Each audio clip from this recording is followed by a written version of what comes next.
Welcome to Week and Geek, your new comics preview for May 29th. I'm Mike Ortiz. And I'm the Chris Brown. So what do you got?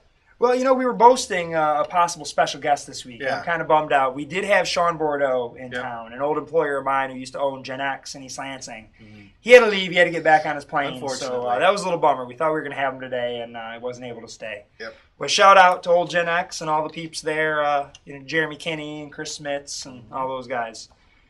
Now, I'm going to lead off here with Teenage Mutant Ninja Turtles number 22. This is the start of a new story arc. We've also got an in-house audience of one today. We've got Michelle Ivey from Cowabunga Corner, who's very, very excited. Apparently, this sees the beginning of a new story arc, a very big story arc. What's the title of the new story arc? City Fall. City Fall, in which I'm told Leonardo joins the Foot Clan. So that sounds kind of crazy and cool. So that's definitely look out for that one. I'm excited about that. Then I've got Morbius number 5.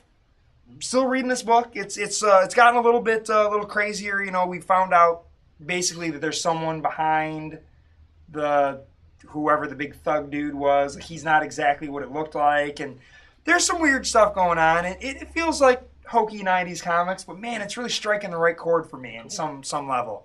It's not great, but I like it. It's got a decent cast of characters. I think that's where a lot of these sort of street level B-rated Marvel characters really thrive when they throw a new book at them. It's what world can you create for them to live in, and basically what victims can you create for them to save in the town they're in. Kind of like what they've done with Hawkeye. Exactly. Yeah. Exactly. And I think Morbius has done a good job with that. And of course, Hawkeye's done a good job with that as well. I'm looking at Lost Vegas. This is...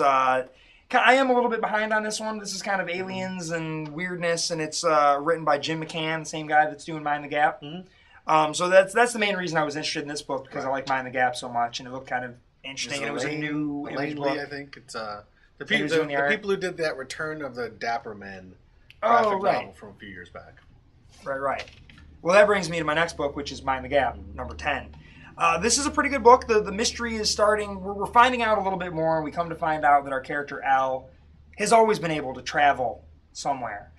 We now know who it is that was, who Hoodie is. We know who that is. We've been led to who's kind of behind things, and in issue 9, we had, Dane's father was killed, and we realized that the people who were behind, Dane is the ex-boyfriend who was originally set up for, the attempted murder. Now there's other things going on, and it looks like we got a little hint that her mom was behind some things, but we didn't know who Hoodie was, and we didn't know another person that's involved. So I'm not going to say who that is. But it looks like once we get past the mystery, it's almost going to be like a Twin Peaks. Once we find out that her father killed Laura Palmer, it's going to go on to something different. And I hope people just keep with it, because I thought Twin Peaks got really good and weird once you find out what's going on, because then you get, Wyndham Earl and all the weirdness. I hope some stuff follows with this book, because there is something going on with her, but the biggest mystery has been who put her in her present state. Right. Her present state had a state before that. Then I'm looking at Morning Glories number 27. The previous issue was the start of the new story arc. They were talking about doing a season 2, but they're continuing it. They're just saying this is the new story arc. Okay. I'm not caught up on it. I don't know what the heck's going on. But I didn't know what the heck was going on when I was caught up on it. Most people say they don't know what's going on, but they still like it. This is right. This is the beginning of season 2. Or the second part of season 2. It was the last issue was the beginning. This one's got umpteen covers on it. Yeah. A bunch of different covers by a bunch of different talented people. It's a cool book. It's Nick Spencer who does Bedlam. That we say good things about each and every month. Of course, that book has some other strong things going for it. Riley Rossmo and now Brown there, so Brian Brown. Then I'm looking at this is another. I've got all Image books this week, pretty much all Image. I'm looking at this is Thief of Thieves number 14. I am finally getting caught up on this book, and I believe this is the last part of this story arc. Okay. This has been pretty cool. Basically, our main character's son was doing some shenanigans.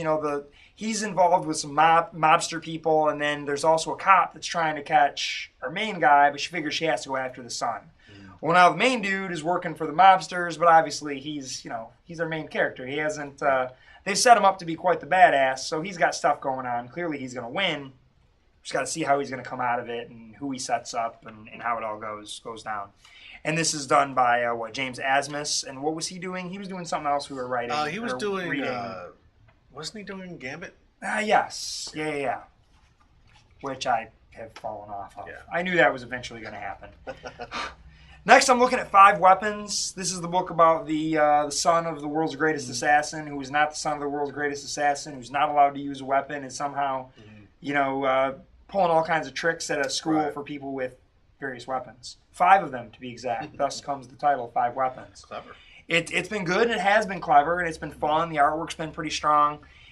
It's an image book, and, so many of these image books are... I think there's a lot of creativity over there because they do have people just doing all things of different genres.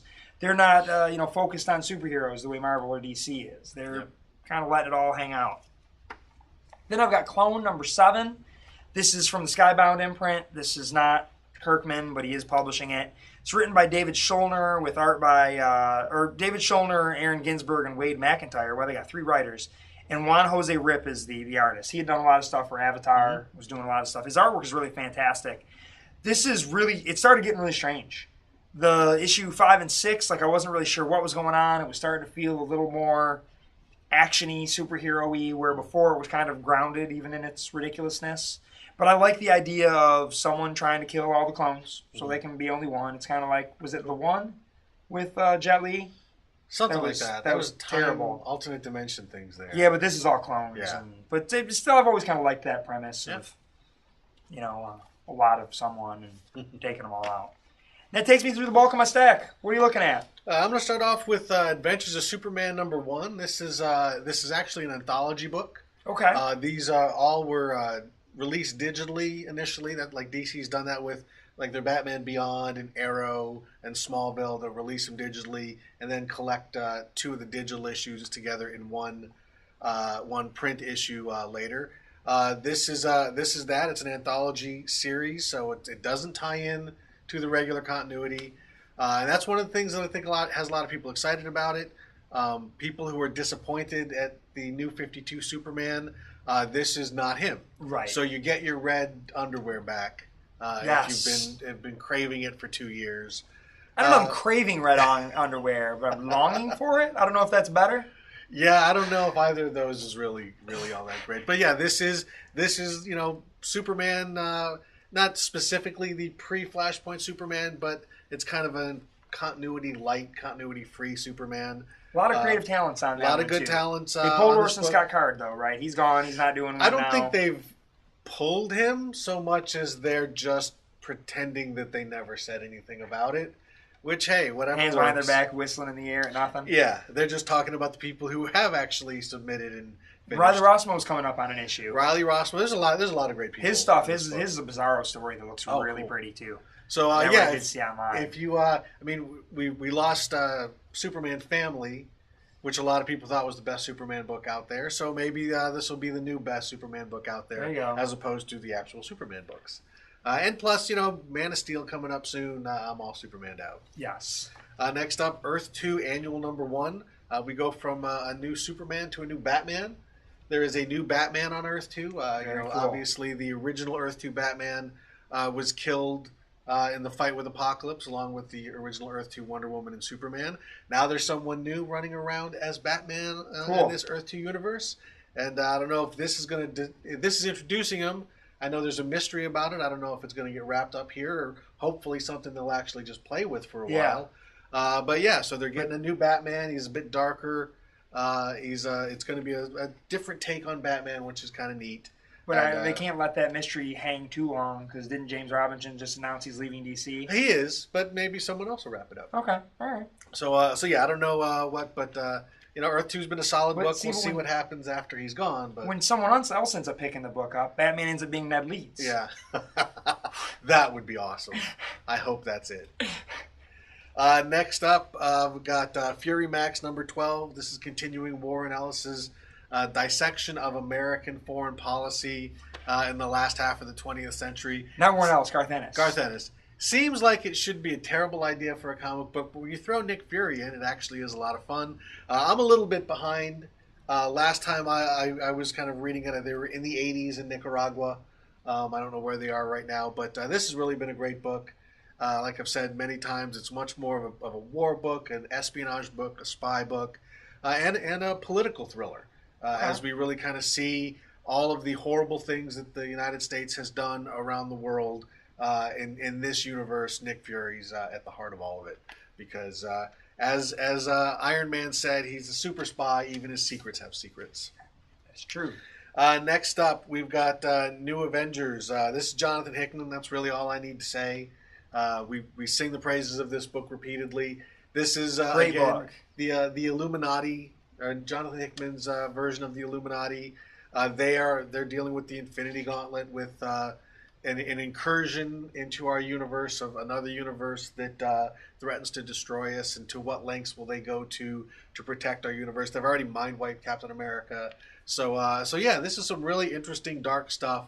A lot of people don't like that. They don't like seeing their favorite heroes act in this kind of way. But I think it's actually kind of interesting to see them. I like it. All still trying to do right, They're trying to save the world, but sometimes to save the world, you got to do bad things, which some people don't like that in their comics. I do. Next up, Wolverine and the X-Men, number 30. Last issue, we had a bit of a break. We jumped and looked at this possible future for the Wolverine school. Now we're back to the present, and we're kicking off a storyline that's going to feature the new Hellfire Club. Oh, cool. The Hellfire Club's been a favorite of mine for a long time. I mean, this is obviously a different lineup, but definitely the Hellfire Club has always led to some really kind of interesting stuff going on in the X-Men books. And Jason Aaron's still doing a great job on this book. That's pretty much. Oh, actually, no, I got one more. I've got X-Men number 1. This is yet another X-Men book. This is the Ladies of the X-Men. This is by Brian Wood, who I'm not necessarily a big fan of, but it's Olivier Coipel, who is a fantastic artist. I love the stuff that he did on Siege and on Thor.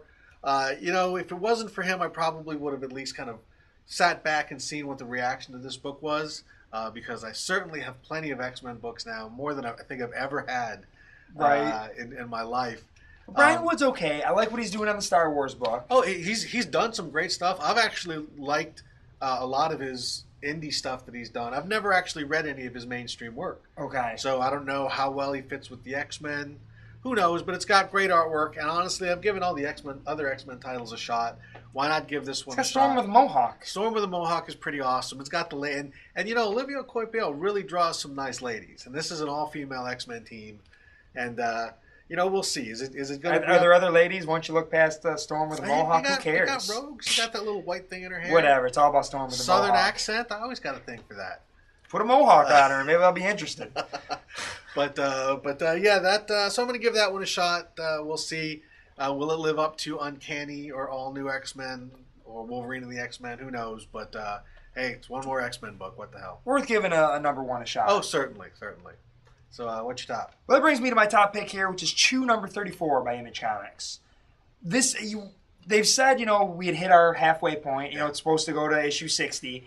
And I feel like once it hit, in that 30s, it is taking a different direction. Tony Chu's getting very serious. He's now trying to avenge his sister. There's this powers vampire who's basically eating and collecting other people's powers, which is, he's a lot like Sylar from from Heroes. So they kind of got that whole thing going on. Of course, we don't have the confusion of, is he eating people's brains? They still never really told us what the heck was going on there. Yeah. But he's not really a vampire. He's got these fake fangs, but that's not really what's going on. He is eating people and absorbing their powers, but it's a great story. The issue 34 tells us more powers, like other people that he's eaten, which was kind of fun. And basically, Tony Chu and the vampire have a sit down. And they talk about a couple of things, and they also advance the plot. Now Colby is working for Savoy, and that's a little touchy. Some things are going on, and we know that Tony's daughter is kind of being trained by him as well. Really cool book, really strange book, but it's so fun. All I say about comics all the time, or any story, if you're going to do something that's totally weird, make it live and breathe in the world that you want it to exist in. And this does. Yeah. I believe that chicken's illegal because of the bird flu. I believe, Tony Chu can eat nothing but beets because everything else gives him weird impressions, and, cheeseburgers are traumatic. I believe it. There's a power that they introduce in this issue that's really weird. It's probably the most unbelievable thing so far, but I believe it. I'm in. I'm a believer. So, yeah, that's a fun book, and that's my top pick of the week. All right. What are you looking at there? Well, my top pick's kind of an easy one, and I think if it wasn't my top pick, it would be your top pick. Absolutely. It's The Wake, #1. This is Scott Snyder and Sean Murphy, the guys who brought you American Vampire and Severed and Batman with the artist of Punk Rock Jesus. Both of these guys we've sung the praises of many times. Punk Rock Jesus and Severed were both picks of the week. Oh, yeah. Many, many times over. Now we're basically taking two of Vertigo's biggest, best talents, putting them together in a book. I have no idea what this book's about. I don't either. I don't care. I have not I thought it was about, Scott Snyder and Sean Murphy. Right. I've not read anything about it. I've had no interest in learning. As soon as I saw those names, I was in. So this is by far easiest. If there's only one book I would get this week, it is so totally The Wake. Absolutely. Because I'm really excited to see two top talents collaborating on something like this. And, all those people who basically said Vertigo is dead, I think Vertigo just came back to life with this book. So The Wake is my top. Yeah, I'm looking forward to that one as well. Yeah. I feel in retrospect last week there was a book that we didn't mention that totally should have been in one of our stacks, probably mine, and I just totally overlooked it. If you didn't read The Green Team last week, written by Art Baltazar and Franco, teenage superheroes, it's the kind of the 99% versus the 1%. Yeah. Yeah, super trillionaires with something going on. Really, really cool, fun book, and it was great to see Art and Franco writing mainstream comics as opposed to just kid stuff, which I also love. Mm-hmm.